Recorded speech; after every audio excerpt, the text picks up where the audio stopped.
नगर वधू या शहरी वधू एक प्राचीन परंपरा है जिसमें गंगा नदी के किनारे स्थित नगरों में नाचने वाली महिलाएं उनके धार्मिक आयोजनों और उत्सवों में शामिल होती है। इस प्रथा में वे महिलाएं जो विवाह के लिए चयनित नहीं होती उन्हें नगर वधू के रूप में सार्वजनिक रूप से उत्सव के दौरान प्रस्तुत किया जाता है। यह प्राचीन रीति भारतीय समाज की संस्कृति विविधता का एक प्रतीक है। इसे कुछ समाजों में अभिव्यक्ति के अद्भुतता के रूप में माना जाता है, जबकि कुछ में से रोचित और पुरानी सोच का प्रतीक माना जाता है। कहानी शुरू होती है एक छोटे से गांव हवाईयू में, जहां गरीबी और परंपरागत सोच ने एक लड़की की जिंदगी को बांध लिया था। इस गांव के ठाकुर उदय प्रताप सिंह, जिन्होंने अपनी सत्ता का फायदा उठाते हुए नगर वधू की प्रथा को जारी रखा था, उन्होंने गरीब परिवार की लड़की मीनाक्षी कर चुकानी को चुनकर नगर वधू बनाने का फैसला किया। उस छोटे से गांव हवाईयू में गर्मियों के दिन की धूप में छवि फिल्माई गई है। यहाँ लोग आधुनिकता की दुनिया से अलग परंपरागत सोच में बंधे हुए हैं। इस गांव के ठाकुर उदय प्रताप सिंह, जिन्होंने अपनी सत्ता का फायदा उठाते हुए गांव की प्राचीन प्रथा नगर वधू को जारी रखा, उन्होंने एक गरीब परिवार की लड़की मीनाक्षी कर चुकानी को नगर वधू बनाने का निर्णय किया है, जो उनके राजनीतिक उद्देश्यों को पूरा करने के लिए किया गया है। इस पूरे माहौल में मीनाक्षी की आंखों में आत्मसंघर्ष और निराशा का दृश्य है, जो उसकी बेबसी को दर्शाता है। वह जानती है कि उसके भविष्य का निर्णय उसके हाथों में नहीं है, लेकिन वह अपने सपनों की खोज में अभिनय करती है।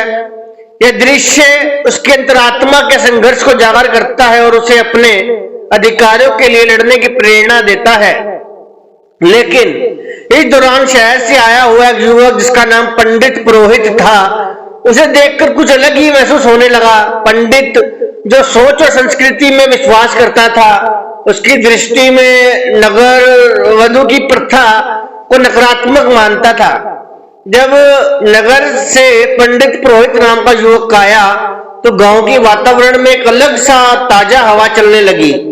वह एक युवा और जिज्ञासु युवक था, जिसकी आंखों में ज्ञान की रोशनी थी और उसकी सोच में विचार की गहराई थी। जब वह गांव के सिरदर्द ठाकुर उदय प्रताप सिंह के घर पहुंचा तो उसने गहरी उदासी और संतोष का माहौल महसूस किया। पंडित पुरोहित जो संस्कारी और सोच में विश्वास रखता था, नगर वधू की प्रथा को नकारात्मक रूप से देखता था। उसकी आदर्शवादी सोच उसे लड़की के अधिकारों की प्रतिष्ठा के प्रति संवेदनशील बना दिया था। उसने गांव में नवाचार की हवा बहाई और एक नई सोच के साथ आया था, जो लोगों की मानसिकता में परिवर्तन लाने के लिए तैयार था।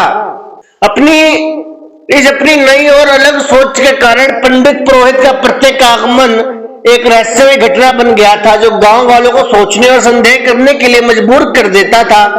उसके प्रति लोगों की दृष्टि में विश्वास और सम्मान था, लेकिन उसके आपत्तियों और निष्कर्षों की भावना भी थी। उसका आगमन गांव में एक नई आशा का संदेश लेकर आया था, जो लोगों के मन में सोने की किरण बिखेर देता था।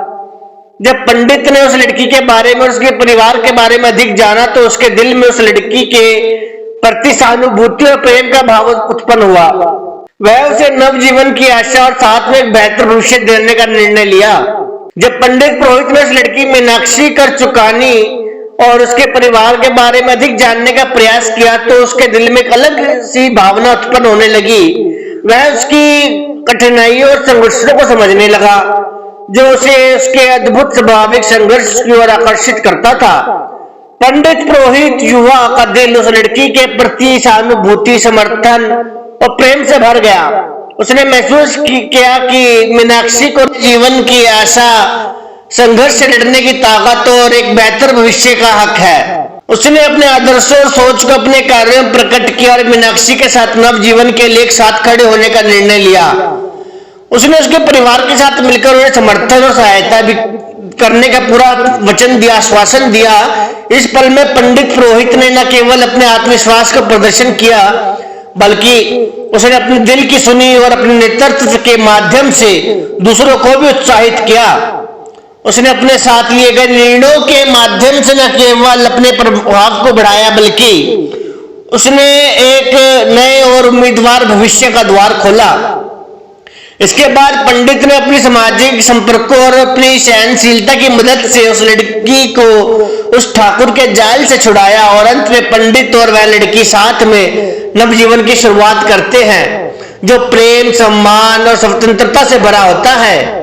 इसको हम यूं भी कह सकते हैं, देख सकते हैं कि गांव के शोरगुल सड़क पर बसी थी। जब पंडित पुरोहित ने अपने पैर रखे, धूप की गर्मी उसके शरीर को चुभ रही थी, लेकिन उसके मन में एक अजीब सी उत्साह थी। वह एक अलग किसी समाज की तलाश में आया था जहां विश्वास और परंपरागत सोच का गहरा प्रभाव था। जब उसने ठाकुर के घर की ओर देखा तो वह उदास और निराश नजर आ रही मीनाक्षी को देखा। उसके मन में एक संघर्ष का भी व्यक्ति था। जब वह सोचता था कि क्या यह समाज के नियमों का हिस्सा होना चाहिए जिसमें एक निर्धन लड़की को ठाकुर का बनाया जाता है। उसके चेहरे पर एक संघर्ष की अभिव्यक्ति था जब वह सोचता था कि क्या सही और क्या गलत के बीच में अंतर होना चाहिए। पंडित पुरोहित ने धीरे धीरे उस गरीब परिवार के बारे में और उनकी लड़की मीनाक्षी के बारे में अधिक जानकारी इकट्ठा करी। उसने उनकी कठिनाइयों और आस्था और उनकी संघर्षों को समझा। इस प्रक्रिया में उसका दिल मीनाक्षी के प्रति सहानुभूति और प्रेम से भर गया। उसने महसूस किया कि वह उसे अधिकारों की प्रतिष्ठा के प्रति संवेदनशील होना चाहिए। अंत में पंडित ने अपनी संघर्षशीलता और सामाजिक संज्ञान के साथ मीनाक्षी को उस जालिम ठाकुर के जाल से छुड़ाया। उसने अपनी उत्साहित प्रेरणा को उसे समर्थन और साथ दिया और उन्होंने साथ में नवजीवन की शुरुआत की। उनके नए जीवन की दिशा में प्रेम, सम्मान और स्वतंत्रता थी जो उन्हें साथ में खुशहाल और समृद्ध जीवन की ओर अग्रसर करती थी। इस संगीतमय और सफल अंत के साथ कहानी एक प्रेरणादायक संदेश के साथ समाप्त होती है जो हर किसी को अपने सपनों को पूरा करने के लिए उत्साहित करता है। अब आप यहाँ इस नगर वधू जो है यहाँ पे एक लघु परंतु अत्यधिक संवेदनशील नाटक के रूप में नगर वधू को सुनिए। तिथि 31 मार्च 2024। स्थान छोटे से गांव का एक कोना। गांव की छोटी सड़क। सुबह का समय है। लक्ष्मी आंखों में आंसू चिंगारी में लिपटी हुई। जीजा जी, क्या आपने वादा किया था कि आप मुझे शहर में अच्छा काम ढूंढ करने में मदद करेंगे? विशाल दुखी और असहमत। हाँ लक्ष्मी, मुझे माफ करे, मैंने अपने आपके लिए कुछ नहीं किया। लक्ष्मी निराशा से, पर क्यों जीजा जी, क्या मैं इतनी अनुपम नहीं थी? मुझे ऐसा सजा मिलना चाहिए। एक ठाकुर और उसके गैर कानूनी सहायक आते हैं। ठाकुर, हे लक्ष्मी, तुम्हें यहाँ से निकालने का समय हो गया है। तुम मेरे लिए एक अनमोल गहना हो। लक्ष्मी डर के साथ, क्या मैं आपकी जिंदगी की कीमत भुगतने को मजबूर हूँ? ठाकुर, हाँ, तुम मेरे अधीन हो। तुम्हारी इच्छा के अनुरूप कोई चीज नहीं है। ठाकुर लक्ष्मी को अपने आंगन में ले जाते हैं जबकि लक्ष्मी की आंखों से आंसू बहते हैं। चेहरे पर आश्चर्य के साथ एक युवा पुरोहित पंडित जो आकस्मिक रूप से वहां आते हैं। यह क्या हो रहा है ठाकुर जी? यह क्या है? आप यहाँ क्या कर रहे हैं? ठाकुर, हे पंडित, तुम्हें यहाँ क्या लगता है? यह लक्ष्मी है, मेरी नगर वधू। युवा पुरोहित पंडित नाराज से, नहीं, इस अत्याचार को आज खत्म किया जाएगा। चीर हारे ठाकुर के सामने पंडित लक्ष्मी के साथ खड़े हो जाते हैं। युवा पुरोहित पंडित, लक्ष्मी, क्या तुम मुझसे शादी करोगी? लक्ष्मी आश्चर्य के साथ, हाँ पंडित जी। शबरी के साथ सारे लोग अविश्वास में एक बड़े सामाजिक बदलाव के साथ ये कहानी समाप्त होती है। उम्मीद है इस कहानी में छुपे हुए आप सकारात्मक संदेश तक पहुंच पाए होंगे और आपके हृदय में इस कहानी के किरदारों के प्रति सम्मान का भाव अवश्य उत्पन्न हुआ होगा।